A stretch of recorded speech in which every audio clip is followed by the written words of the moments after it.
Hi friends, मी हेमलता मुद्राळे वायचळ तुमचे सर्वांचे कोकणी पुणेकर चॅनलमध्ये स्वागत करते।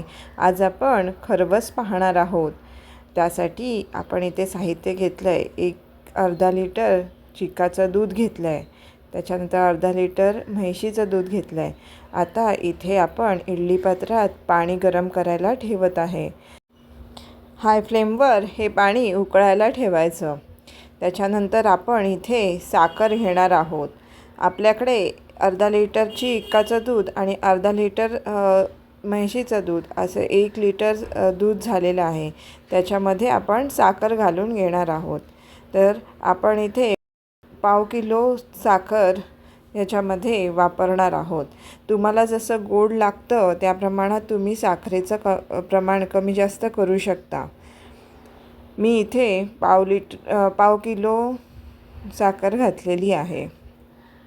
त्याच्यामध्ये आता चिकाचं दूध मी घालून घेते। व्यवस्थित सगळं साहित्य व्यवस्थित ढवळून घ्यायचं।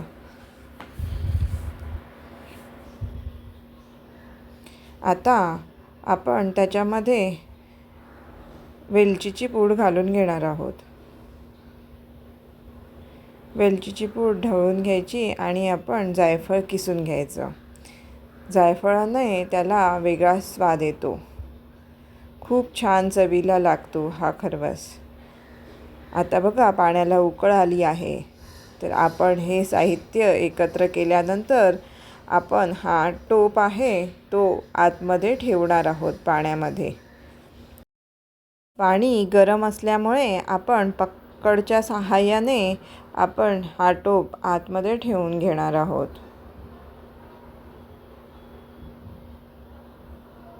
आता त्याला झाकून 20 मिनिटं आपण तयार होण्यासाठी ठेवून देणार आहोत।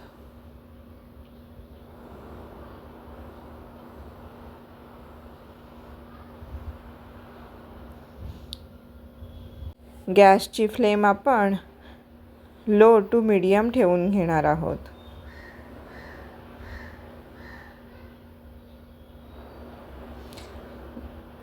बघा 20 मिनिटानंतर हा आपला खरवस छान झालेला आहे। आपण सुरीच्या सहाय्याने हा झाला आहे का नाही हे पाहणार आहोत। सुरीचं टोक आपण आता आत घालून घेणार आहोत।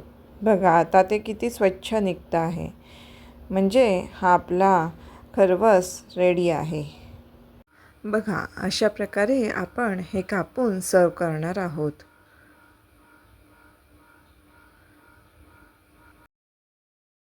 तुम्हाला हा खरवस कसा वाटला नक्की कमेंटमध्ये सांगा आणि तुम्हीही हा खरवस करून बघा।